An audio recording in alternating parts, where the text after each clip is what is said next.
देश का जो कानून है वो सभी के लिए एक जैसा है। यूसीसी कोई बहुत बड़ा नुकसान देने वाला किसी को नहीं है। अगर छोटी मोटी किसी को कोई बात लग रही है उसको सरकार से बात करनी चाहिए। जो 1450 साल से शरीयत ने हमें बेटी का हक बताया है, बहन का हक बताया है, आप सर्वे करा लीजिए, पता चल जाएगा आपको। जितने भी ये शोर मचाने वाले हैं, इन्होंने भी नहीं दिया अपनी बहन बेटियों को हक। जिस तरह का यूसीसी का राजनीतिक विरोध हो रहा है वो बिल्कुल तरीका गलत है और उसमें इस्तेमाल मुसलमान हो रहा है। इससे मुझे आपत्ति है और इससे मुझे इख्तलाफ है। यूसीसी को बगैर पढ़े हम उसकी विरोध कर रहे हैं, बगैर पढ़े उसकी हिमायत कर रहे हैं। यूसीसी को समझना और पढ़ना हमारे लिए सबके लिए जरूरी है और मैं समझता हूं कि जितने मुस्लिम संगठन अब तक विरोध में आए हैं, किसी ने यूसीसी पढ़ा ही नहीं।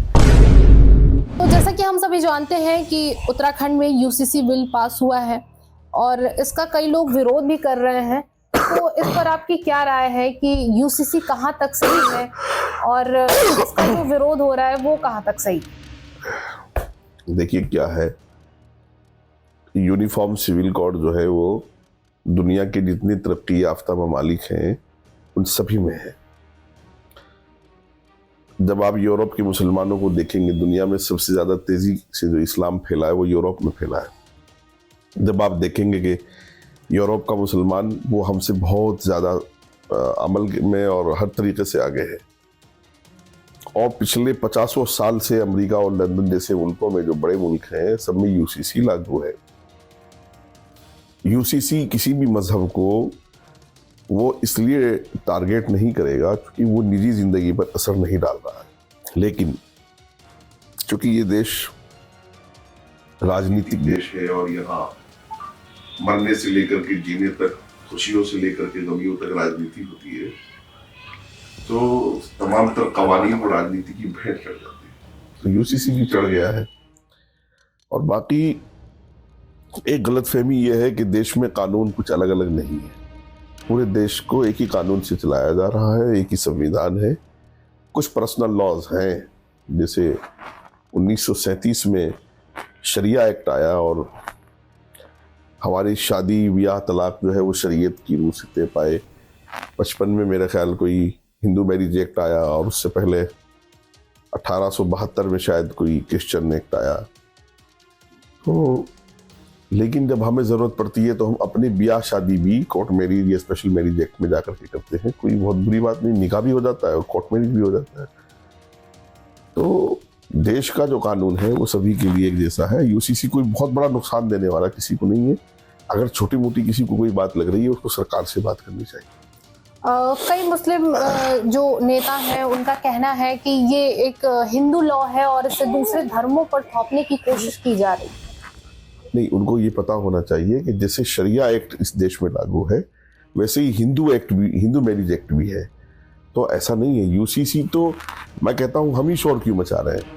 क्रिश्चियंस के लिए अलग एक्ट रहा उनका, निकाह का, तलाक का। सिखों के लिए अलग है। यानी हमारे यहाँ तो परंपराएं प्रांत के साथ बदलती रहती हैं। धर्म तो छोड़ दीजिए आप, मुसलमान धर्मों में निकाह को लेकर के बहुत सारी चीज़ें आ जाएंगी। और कहीं मैं देखता हूँ कि जो बरेलवी पंथ के लोग हैं वो थोड़ा सा अलग एक्स्ट्रा कुछ रखते हैं, शिया हैं वो अलग रखते हैं, देवबंदी हैं वो अलग रखते हैं। तो यहाँ तो जो अपनी रस्में हैं, जो अपनी रिवायतें हैं, वो कदम कदम पर बदलती हैं, प्रांत के साथ बदलती हैं। तो वो उस पर अगर यूसीसी आएगा तो फिर तो बहुत खतरनाक बात है। तो यूसीसी ऐसी कोई चीज़ नहीं है जो आपको धर्म पर या आपको निजी तौर पर टारगेट कर रहा है। मैं समझता हूँ कि यूसीसी में कुछ दायरे बढ़ाए गए हैं और जैसा यूसीसी में स्पेशली 2-3 चीज़ों का जिक्र किया गया, मैं आपको बता देता हूँ। एक तो ये है कि उन्होंने कहा है कि बेटी का हक बेटे के बराबर होगा। शरीयत इस बात को नहीं कहती है। शरीयत में बेटी का हक अलग है, बेटे का हक अलग है। लेकिन जो अब 1450 साल से है वही कौन सा हमने दिया है। जो 1450 साल से शरीयत ने हमें बेटी का हक बताया है, बहन का हक बताया है, आप सर्वे करा लीजिए, पता चल जाएगा आपको। जितने भी ये शोर मचाने वाले हैं, इन्होंने भी नहीं दिया अपनी बहन बेटियों को हक। तो आप, अच्छा वो शरीयत ने दिया हुआ है, मुस्लिम एक्ट में है, कानून भी है, संविधान भी है, उसके बावजूद नहीं दिया। भाई यूसीसी आ रहा, मत देना आप। लेकिन जिस तरह का यूसीसी का राजनीतिक विरोध हो रहा है वो बिल्कुल तरीका गलत है और उसमें इस्तेमाल मुसलमान हो रहा है। इससे मुझे आपत्ति है और इससे मुझे इख्तलाफ है।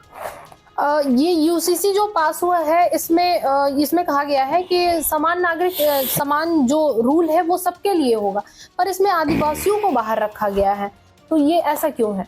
देखिए, आदिवासियों को मेन स्ट्रीम में आने में बहुत वक्त लगा। आज भी आदिवासी जो है वो जिस तरह की जंगल की जिंदगी गुजारता है, कानून से अभी भी बहुत दूरी उनकी है। और अभी जब आप आदिवासियों के हालात जाएंगे झारखंड में या कभी आसाम का सफर करेंगे तो अंदाजा होगा। इसलिए थोड़ा सा और वक्त लगेगा उनको मेन स्ट्रीम में लाने में। बाकी सरकार बहुत तेजी से काम कर रही है और सभी उसमें सभी शरीक हो जाएंगे। ऐसा नहीं कि बहुत देर तक वो इससे दूर रहेंगे। और ट्राइबल से कुछ अपने भी इश्यूज हैं, कुछ अपने मसले हैं। मैं तो ये समझता हूँ कि आज तक जो मेन जरूरत है, देखिए मैं दिल्ली जैसे शहर में रहता हूँ तो मेरे पास खाने की, पीने की, मकान की, बिजली की हर तरह की व्यवस्था है। मुझे हॉस्पिटल ढूंढने नहीं पड़ते, एम्बुलेंस ढूंढनी नहीं पड़ती। आदिवासियों के लिए ये सब चीज़ें आसान नहीं है, तो हमें थोड़ा सा अभी उनकी रियायत हर तरीके से वो हर बार चल रही है। तो यूसीसी में भी इसी तरह के, ऐसा नहीं कि बिल्कुल ही अलग रखा गया, कुछ चीज़ें उनके लिए भी हैं।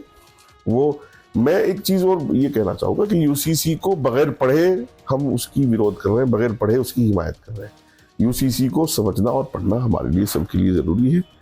और मैं समझता हूँ कि जितने मुस्लिम संगठन अब तक विरोध में आए हैं, किसी ने यूसीसी पढ़ा ही नहीं। क्योंकि मैं लॉ कमीशन गया था यूसीसी के मसले में एक बैठक में, तो यूसीसी का मुसव्वदा लॉ कमीशन से बाहर नहीं आया था तो मुस्लिम संगठन मुखालफत कर रहे थे। तो मैंने कहा भाई, जब मुसव्वदा बाहर नहीं आया, तुमने पढ़ा नहीं, तो मुखालफत किस बात की? देश में एक चलन है पक्ष विपक्ष का, ये यूसीसी भी उसी की नजर हो गया है। बाकी तो ऐसी कोई बात नहीं है। मुसलमान को थोड़ा एहतियात करनी चाहिए इस तरह की। जी, तो आपको क्या लगता है कि यूसीसी को पूरे देश में लागू होना चाहिए? क्योंकि सरकार इसे मध्य प्रदेश और गुजरात जैसे राज्यों में भी लाने की कवायदत में है, तो क्या इसे पूरे देश में लागू होना चाहिए? हाँ, मेरा ख्याल तो देश भर में लागू होगा भी। सरकार की इस तरह की प्लानिंग भी है, लेकिन उसमें ये भी है कि थोड़ा देख रहे हैं, चीज़ों को समझ रहे हैं। सत्ता में ज़रूर हैं, लेकिन पब्लिक की राय लेना, मशवरा लेना, आपको पता होगा कि उत्तराखंड में भी 20 लाख लोगों से राय ली गई है। अलग अलग शहरों में अलग अलग जगह जाकर अलग अलग मजहब के लोगों से राय ली गई है।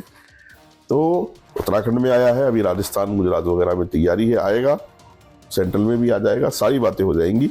लेकिन चूंकि सरकार सत्ता में है, सब कुछ होने के बावजूद भी सरकार चाहती है कि राय से काम हो और पब्लिक के हक में हो, देश के हक में हो। तो इसलिए आहिस्ता आहिस्ता सारी चीज़ों को किया जाए।